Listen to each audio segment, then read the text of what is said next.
नमस्कार, मैं हूं अंकित और आप देख रहे हैं राग बिहारी। आज राग बिहारी में हम बात करेंगे रोहिणी आचार्य के उस बयान को लेकर जिसमें उन्होंने मुख्यमंत्री नीतीश कुमार को घेरा है। किन मुद्दों पर घेरा है और ऐसे वक्त में जब नीतीश कुमार राज्यसभा जाने वाले हैं और निशांत कुमार की राजनीतिक एंट्री हुई है, जदयू की सदस्यता उन्होंने ग्रहण किया है, उस वक्त रोहिणी आचार्य लालू यादव की पुत्री ने क्या हमला किया है, इस पर हम बात करेंगे।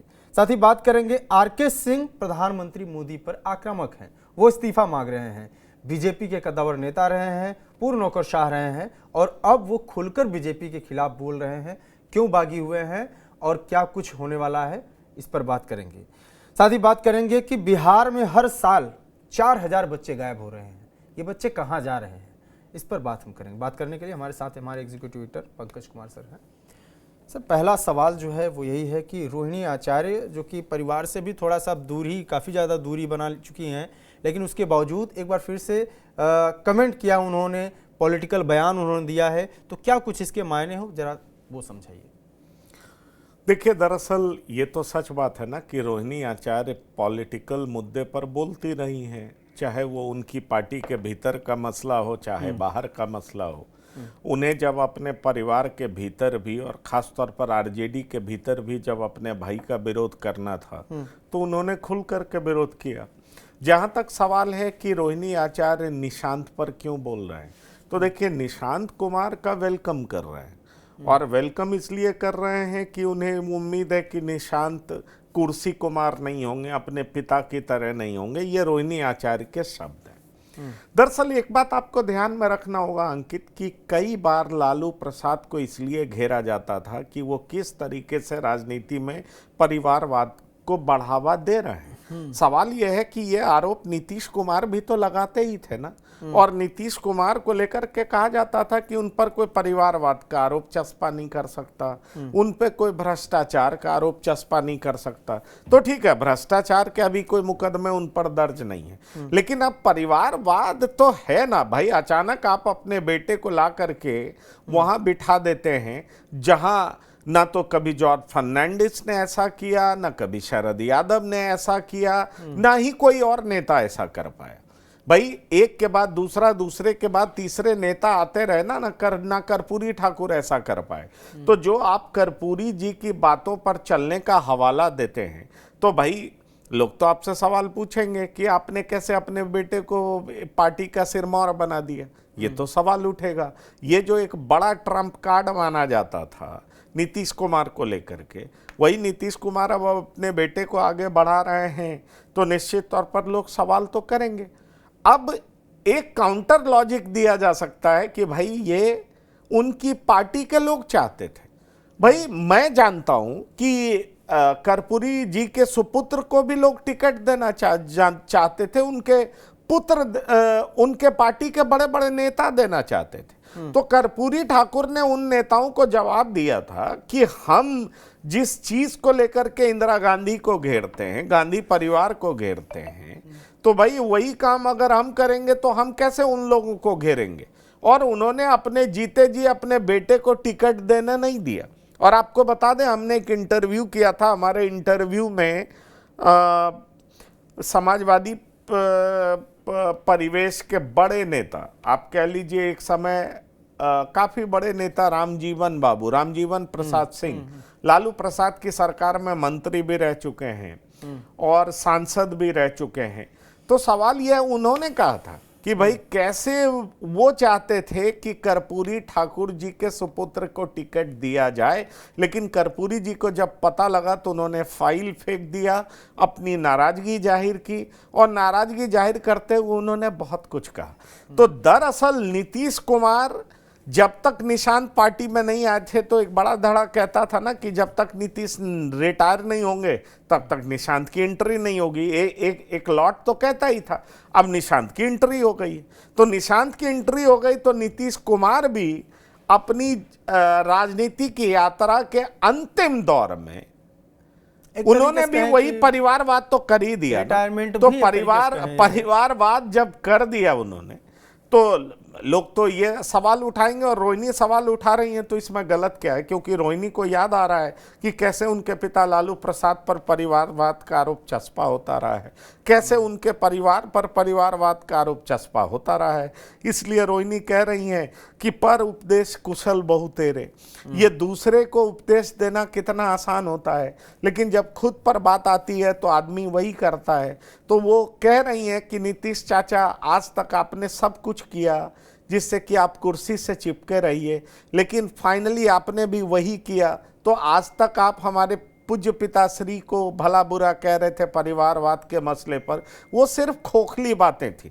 उन्होंने ये भी कहा कि दरअसल आपके राजनीतिक फैसले और आपके विचार में भयानक विरोधाभास दिखाई पड़ा है। तो वैचारिक पृष्ठभूमि और आपके राजनीतिक फैसले ये साफ साफ साबित कर रहे हैं कि कितना विरोधाभास था, और आपने वो सब कुछ किया कुर्सी पे बने रहने के लिए। मैं उम्मीद करता हूँ, ये सारे शब्द रोहिणी के, मैं उम्मीद करता हूँ कि हमारा निशांत, हमारा भाई निशांत पार्टी में आएंगे, कुर्सी से चिपकेंगे नहीं, आपकी तरह पार्टी को आगे बढ़ाएंगे, समाजवादी विचारधारा को आगे बढ़ाएंगे और पार्टी को मजबूत करेंगे। मैं हैरान नहीं हूं, फिर मैं कह रहा हूं, ये रोहिणी के शब्द हैं कि आपके साथ बीजेपी ने वही किया जो बार बार आपने आरजेडी के साथ किया, तमाम समाजवादियों के साथ किया। तो ये सारी बातें कह रही हैं रोहिणी आचार्य, तो बड़ी बात है। इसलिए अब उनको मौका मिल गया है कि भाई परिवारवाद पर लगातार हर चुनाव में, हर इलेक्शन में जिस तरीके से लालू प्रसाद को घेरा जाता था, उसका करारा जवाब दे रही हैं रोहिणी आचार्य। रोहिणी आचार्य कह रही हैं कि पलायन की बात करने वाले नीतीश कुमार, चाचा नीतीश कुमार खुद पलायन कर गए हैं, ये विडंबना देखिए। तो दूसरा सवाल जो है वो है आरके सिंह को लेके। आरके सिंह बागी हुए हैं, पीएम मोदी से इस्तीफा मांग रहे हैं, और ख़ास तौर से यही है कि ईरान और इजराइल का जो मसला है, इन सब चीज़ों को लेके हमलावर हैं। कैसे देखते हैं उनकी पॉलिटिक्स को, आरके सिंह के पॉलिटिक्स को? देखिए, आपको याद होगा 2024 का ये लोकसभा चुनाव हारे, ठीक है, और 2024 के लोकसभा चुनाव हारने के बाद इनके भीतर एक वो लालसा तो थी, और सब में रहती है महत्वाकांक्षा तो थी कि भाई पार्टी इन्हें राज्यसभा में भेजेगी। अब राज्यसभा के सीट्स भी डिक्लेयर हो गए हैं, आरके सिंह का कहीं नाम तो है नहीं। एक सवाल ये भी उठा कि विधानसभा में आरके सिंह को लड़ाया जा सकता है, कुछ बड़ी जिम्मेदारी दी जा सकती है। आरके सिंह वहाँ भी कहीं नहीं दिखे। तो दरअसल अब आरके सिंह को ये लग तो रहा होगा कि भाई उनकी यूटिलिटी है कहाँ बीजेपी में।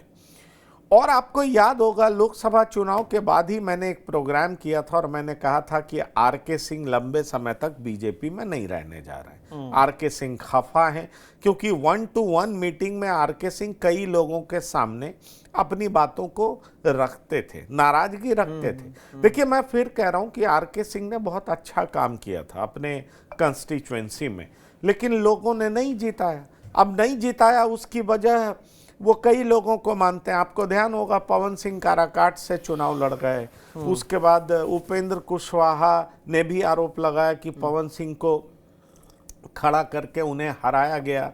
दरअसल राजपूत समाज और कुशवाहा समाज में डिफरेंसेस काफ़ी बढ़ गए, वोटिंग पैटर्न पूरा चेंज हो गया। लालू प्रसाद का गेम प्लान सक्सेसफुल होता हुआ दिखा। औरंगाबाद में भी बीजेपी हार गई, काराकाट में एनडीए की हार हुई, आरा में वो हार गए, बक्सर में आरजेडी जीत गई।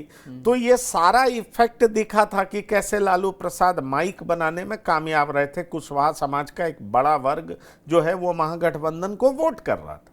अब आप देखिए कि ये सारी बातें तो हुई, सब कुछ ठीक है, ये हो गया, पर अब आरके सिंह अपनी प्रासंगिकता तो ढूंढ रहे हैं ना। बीजेपी में उनको कोई काम तो ऐसा मिला नहीं है, काम नहीं मिला है, तो भाई जब वो रिटायर हुए तो वो बीजेपी में आए, उनको चुनाव भी लड़ाया गया, मंत्री भी बने, लेकिन जैसे ही चुनाव हारे और उसके बाद उन्हें कुछ नहीं मिला तो उनकी नाराजगी बड़ी स्वाभाविक है। अब देख लीजिए कि राज्यसभा उनको नहीं भेजा जा रहा है, पार्टी के तरफ से वो उम्मीदवार नहीं है, इसलिए वो पीएम मोदी से बहुत तरह की बात कह रहे हैं। पीएम, वो समय ऐसा है कि अब उनको बीजेपी के सुप्रीम लीडर के खिलाफ उनका आना स्वाभाविक है। वो आ रहे हैं, इसमें कुछ गलत अननेचुरल भी नहीं है, क्योंकि वो बीजेपी में आए थे तो ऐसा तो था नहीं कि भाई बीजेपी की नीतियों से वो शुरू से सहमत थे। बीजेपी में आए थे और बीजेपी ने उनको प्रमोट किया था, तो कई लोगों ने विरोध भी किया था कि भाई आप इनको प्रमोट क्यों कर रहे हैं, ये तो आडवाणी जी की गिरफ्तारी में थे। कोई बीजेपी के माइंडसेट वाले लोग तो ये रहे नहीं। लेकिन सवाल ये उठता है कि बीजेपी भी जिसको भी लाई उसको आगे बढ़ाने लगी, काडर नेग्लेक्टेड फील किए। पर ये सारी बातें हैं। सच बात यह है कि आर.के. सिंह अब बीजेपी के खिलाफ बोल रहे हैं, बीजेपी के सुप्रीम लीडर के खिलाफ बोल रहे हैं।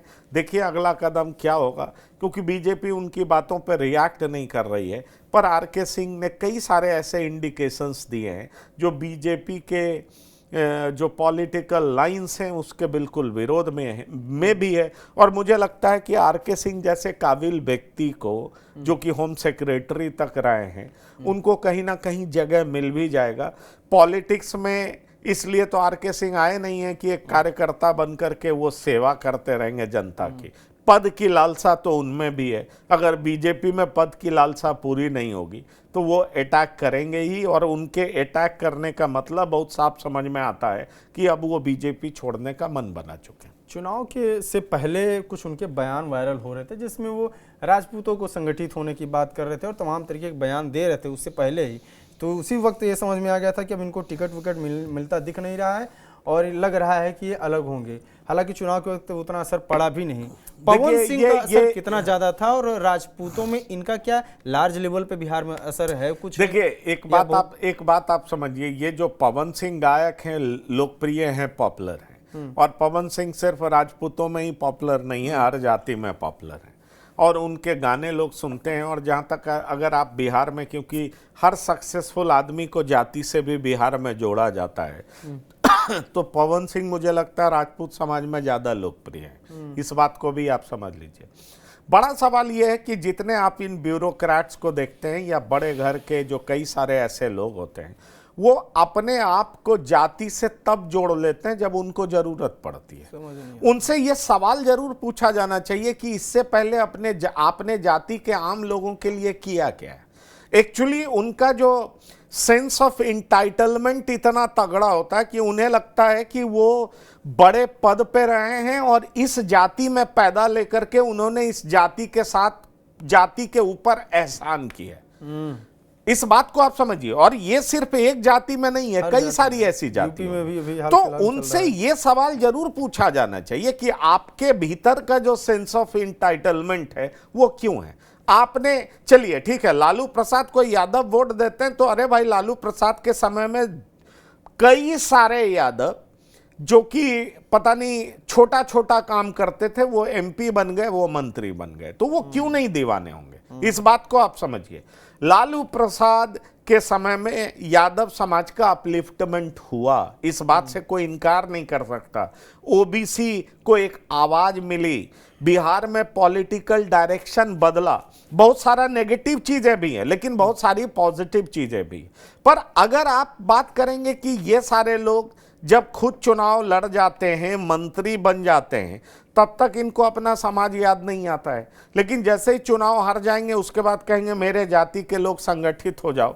उनकी जाति का लोग संगठित होगा तो संगठित होकर के उनके पीछे क्यों जाएगा। बहुत सारे ऐसे लोग हैं ना जिन्होंने उस समाज के लिए किया है, उनके साथ जाएगा। इसीलिए आपने जो सवाल किया, चाहे कोई जाति हो, चाहे ब्राह्मण हो, चाहे राजपूत हो, चाहे भूमिहार हो, चाहे कोई भी जाति हो, आज नीतीश कुमार के साथ अगर कुर्मी जा रहा है तो भाई नीतीश कुमार ने कुर्मी के लिए कुछ किया है। उस जाति में परसेप्शन है कि ये हमारा नेता है। भाई यही आरसीपी सिंह जब नीतीश कुमार से भिड़े, अलग हुए, तो कुर्मियों ने कहा आरसीपी सिंह को बतौर लीडर एक्सेप्ट किया, नीतीश कुमार की तुलना में तो नहीं किया ना।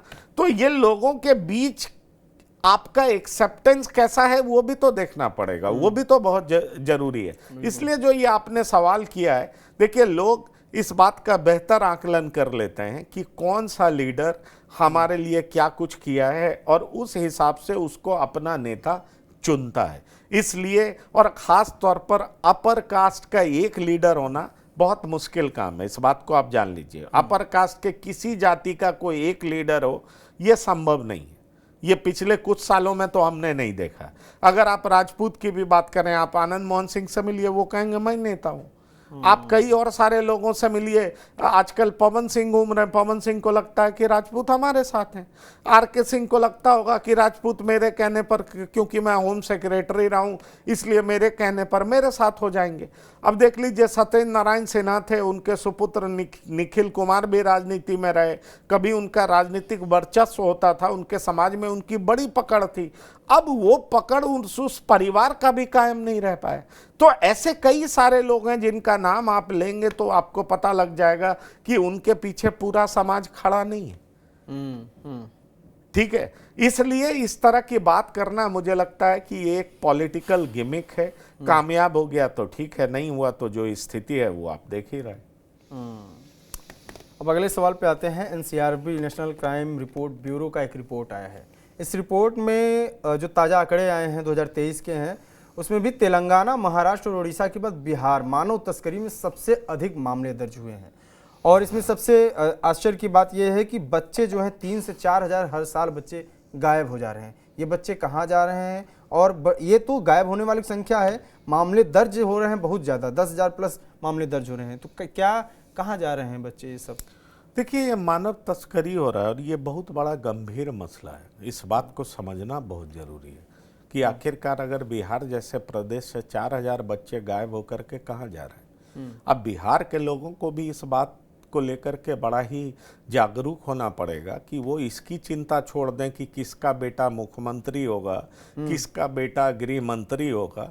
अपने बेटों की चिंता कर लें। मुझे लगता है जिस प्रदेश के 4-4 हज़ार बच्चे गायब होते होंगे, तो क्या उस प्रदेश के लोगों को अपने सरकार से ये नहीं पूछना चाहिए कि हमारा बच्चा तक सुरक्षित नहीं है?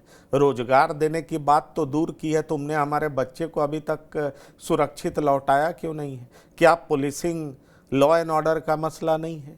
क्या स्टेट का सब्जेक्ट नहीं है? आखिरकार ऐसा क्यों हो रहा है कि तेलंगाना, महाराष्ट्र और उड़ीसा के बाद बिहार का नंबर आ रहा है? और जो नेशनल क्राइम रिकॉर्ड ब्यूरो बता रहा है कि 4,000 बच्चे अमूमन हर साल गायब हो जा रहे हैं। केसेस दर्ज हो रहा है तकरीबन 14,000, तकरीबन लमसम, और 4,000 बच्चे गायब मिल रहे हैं। तो भाई, ये मानव तस्करी का इतना बड़ा रैकेट कौन चला रहा है? कहां से ऑपरेट हो रहा है? बिहार पुलिस क्या कर रही है? वहां की सरकार क्या कर रही है? समाज का क्या इन्वॉल्वमेंट है? ये सब लोगों को अकाउंटेबल तो ठहराना पड़ेगा ना। आखिरकार इन बच्चों के क्या अंग बेचे जा रहे हैं? इन बच्चों से क्या गलत काम कराया जा रहा है? इन बच्चों से क्या कराया जा रहा है? आखिरकार इतने बच्चों की चोरी क्यों हो रही है? मुझे लगता है ये खबर बहुत परेशान करने वाली है और निश्चित रूप से सरकार को इस बात का जवाब देना चाहिए। कई जगह पर, कई मीडिया रिपोर्ट्स में इस बात को छापा गया है कि भाई, बिहार में बचपन का दुश्मन कौन है, कौन मानव तस्करी में लगा हुआ है। और ये कहा जा रहा है कि सालाना औसत 12 से 14 हज़ार गुमशुदगी के मामले दर्ज हुए हैं, जिनमें बमुश्किल 2/3 बच्चे ही बरामद हो चुके हैं। तो 1/3 बच्चे कहाँ गए भाई? सवाल तो लोग पूछेंगे, और सवाल पूछेंगे नहीं, इससे ज्यादा और चिंता का विषय क्या हो सकता है? इस बात को समझिए कि भाई, चिंता क्यों नहीं किया जाए कि बिहार का बचपन का दुश्मन कौन, बिहार के बच्चों की चोरी कौन कर रहा है? पुलिस क्या इस रैकेट का पर्दाफाश नहीं कर पा रही है? क्या जबरन उनको भिक्षावृत्ति, बाल श्रम, वैश्यावृत्ति जैसे अनैतिक कार्य में धकेला जा रहा है? ये सारे ऐसे सवाल हैं और ये बड़े गंभीर सवाल हैं अंकित। तो मुझे लगता है ये बड़ा मुद्दा होना चाहिए। ये जाति, पाति, इन चीजों से ऊपर उठ करके, कम से कम अगर आप अपने परिवार के लिए भी नहीं उठ खड़े हो रहे हैं, तो निश्चित तौर पर यह बहुत बड़ा सवाल है। और मुझे लगता है ये तो, इसकी चर्चा होनी चाहिए, इसकी बात होनी चाहिए, और जोरदार तरीके से पुलिस के सामने, सरकार के सामने, अपने चुने हुए नुमाइंदों के सामने ये सारे सवाल गंभीरता से रखे जाने चाहिए। बिल्कुल। तो गायब हो रहे बच्चों पर सरकार की निगाहें हैं और आगे क्या इसमें ज़्यादा हो सकता है और लोगों को भी इस पे सीरियस होने की जरूरत है, जागरूक होने की जरूरत है। बाकी आर.के. सिंह बागी हैं, आर.के. सिंह आगे क्या निर्णय लेते हैं, किस ओर जाते हैं, ये भी देखना होगा। साथ ही देखना होगा कि रोहिणी आचार्य नीतीश कुमार पे जो तमाम आरोप लगाई हैं कि अपने अंदर झांके, जो तमाम परिवारवाद के आरोप लगाते थे, अब वो काम वो खुद किए हैं। लेकिन निशांत कुमार को शुभकामनाएं दी हैं। निशांत कुमार के लिए क्या कुछ योजनाएं बनती हैं जनता दल यूनाइटेड में, क्या नए पद मिलते हैं, क्या दायित्व मिलता है, ये भी देखना होगा। इन तमाम विषयों पर आपकी क्या राय है, कमेंट बॉक्स में अपनी राय देते रहिए। देखते रहिए राग बिहारी। नमस्कार।